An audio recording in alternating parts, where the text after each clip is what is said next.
안녕하세요. 매일 아침 말씀 묵상에 오신 여러분을 진심으로 환영합니다. 10월 21일 월요일 하나님의 어린 양. 생각할 문제, 침례 요한은 예수님에 대하여 무엇이라고 선포하고 있는가? 어린 양은 우리에게 어떤 의미가 있는가? 오늘 우리에게 주는 교훈은 무엇인가? 이튿날 요한이 예수께서 자기에게 나오심을 보고 이르되 보라, 세상 죄를 지고 가는 하나님의 어린 양이로다. 내가 전에 말하기를 내 뒤에 오는 사람이 있는데 나보다 앞선 것은 그가 나보다 먼저 계심이라 한 것이 이 사람을 가리킴이라. 나도 그를 알지 못하였으나 내게 와서 물로 침례를 베푸는 것은 그를 이스라엘에게 나타내려 함이라 하시니, 요한이 또 증언하여 이르되 내가 봄에 성령이 비둘기같이 하여 하늘로부터 내려와서 그 위에 머물렀더라. 나도 그를 알지 못하였으나 나를 보내어 물로 침례를 베풀라 하시는 그이가 나에게 말씀하시되 성령이 내려서 누구 위에든지 머무는 것을 보거든 그가 곧 성령으로 침례를 베푸는 이인 줄 알라 하셨기. 침례 요한은 예수님을 보고 선포합니다. 보라, 세상 죄를 지고 가는 하나님의 어린 양이로다. 이 말의 뜻은 무엇일까요? 침례 요한이 선포한 이 말의 뜻은 메시아의 사역과 본성에 대한 새로운 이해를 제시하려는 요한복음의 목적을 뒷받침합니다. 실제로 예수님은 창세기 3장 15절에서 처음 주어진 구속자에 대한 약속에서 비롯된 제사 제도가 가리키는 언약을 성취하시는 어린 양이십니다. 예수님의 침례시 요한이 예수를 하나님의 어린 양이라고 가리켰을 때 새로운 빛이 메시아가 하실 일을 밝히 비추었습니다. 요한의 마음은 그가 도수장으로 끌려가는 어린 양이라는 이사야의 말에 이끌리고 있었습니다. 어린 양은 우리에게 어떤 의미가 있나요? 마가복음 10장 45절에 보면 인자가 온 것은 섬김을 받으려 함이 아니라 도리어 섬기려 하고 자기 목숨을 많은 사람의 대속물로 주려 함이니라고 마태는 이야기하고 있습니다. 예수님이 어린 양이 되심으로 우리의 죄를 대속하기 위한 대속물이 될 것이라고 말씀해 주고 있습니다. 로마서 5장 6절에는 우리가 아직 연약할 때에 기약대로 그리스도께서 경건하지 않은 자를 위하여 죽으셨도다. 우리가 예수님을 믿기 전 예수님께서 경건하지 않은 우리를 위하여 죽으심으로 구원의 길을 예비할 구세주심을 나타내고 있습니다. 베드로도 베드로전서 2장 24절에 친히 나무에 달려 그 몸으로 우리의 죄를 담당하셨으니 이는 우리로 죄에 대하여 죽고 의에 대하여 살게 하려 하심이라. 그가 채찍에 맞음으로 너희가 나음을 얻었다고 말씀합니다. 친히 나무에 달려 그 몸으로 우리의 죄를 담당하셨기 때문에 우리는 죄에 대하여 죽고 의에 대하여 살 새로운 길이 열리게 된 것입니다. 우리를 대신한 속죄제물, 그 희생제물이 우리 주님께서 되셨습니다. 우리는 창세기 3장 15절에 나타난 구원의 약속, 또 가족에서의 사건을 다시 잠깐 생각해 보겠습니다. 창세기 2장 17절에는 아담과 하와에게 하나님께서 선악을 알게 하는 나무의 열매를 먹지 말라, 먹는 날에는 반드시 죽으리라 말씀하셨습니다.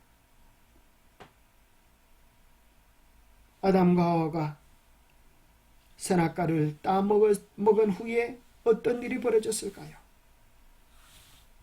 하나님은 아담에게 어린 양을 부르라고 말씀하셨을 것입니다. 그리고 돌로 양을 치라고 말씀하셨을 것입니다. 아담은 참으로 죄 없는 양을 돌로 때리면서 양의 피가 그의 몸에 흠뻑 젖게 되었을 것입니다. 생전 처음 해보는 그 사건 속에서 그는 소스라치게 놀라면서 하나님께 이렇게 여쭈었을지 모르겠습니다. 내가 죄를 지었기 때문에 이 양처럼 이제 죽어야 한다는 말씀입니까? 그때 우리 하나님 말씀하셨습니다. 네가 죽는 것이 아니라 너희의 죄로 인하여 하나님의 아들 예수 그리스도가 속죄제물로 이 땅에 오셔서 너희 죄를 위하여 죽을 것이라고 메시아에 대한 약속을 선언해 주셨습니다. 그래서 창세기 3장 21절에 가져오시라고 하는 구원에 대한 약속의 선포가 나와 있는 것입니다. 죄로 말미암아 죽을 수밖에 없는 우리에게 의로워질 수 있는 구원의 길이 제시되었습니다. 특별히 한자 속에는 오를 어자, 죄인이 어렵게 되는 방법을 뜻하는 오를 어자가 나와 있는데 그것은 양양자 밑에 나자로 기록이 되어 있습니다. 죄로 말미암아 죽을 수밖에 없는 나를 위하여 어린 양 예수 그리스도가 대신 죽으시고 그것을 받아들일 때 어려운 길이 열려져 있다고 하는 사실입니다. 그리고 그 어린 양의 사건은 계속적으로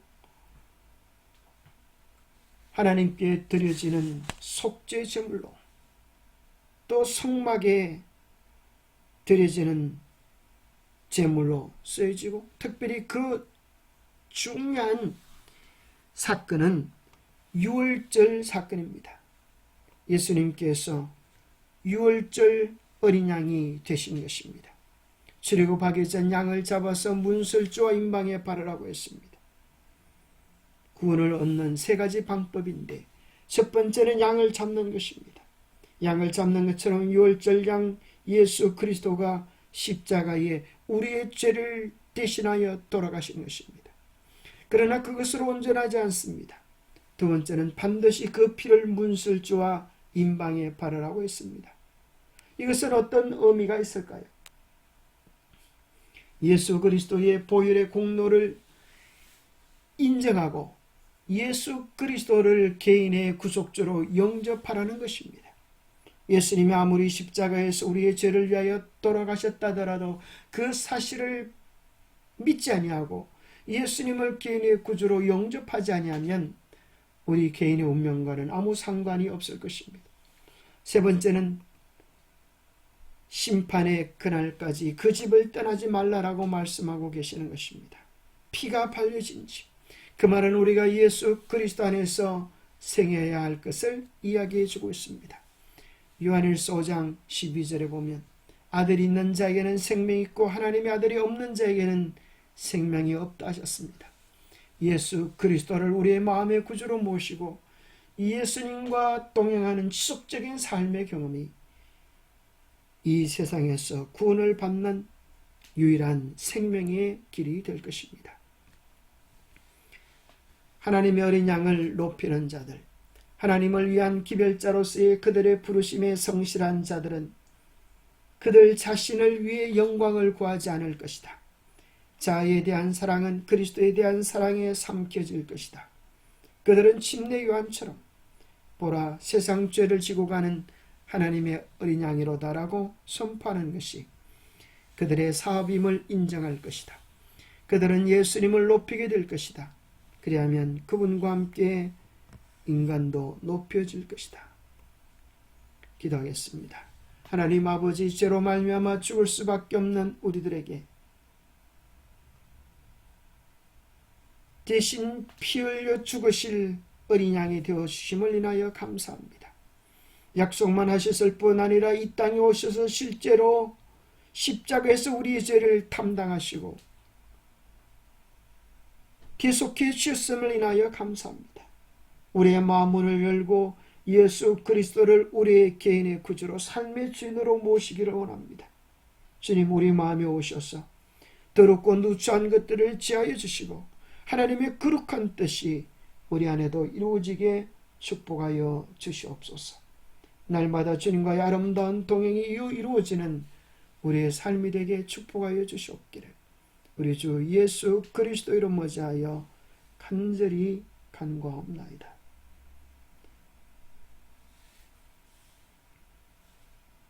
보혈이 발려진 집을 떠나지 않은 것처럼 날마다 예수 그리스도 안에서 우리의 주님과의 아름다운 동행이 주님 오실 그날까지 이어지게 되기를 축복합니다. 감사합니다. 날씨가 요즘 차가워지고 있습니다. 건강에 유의하시기 바랍니다. 감사합니다.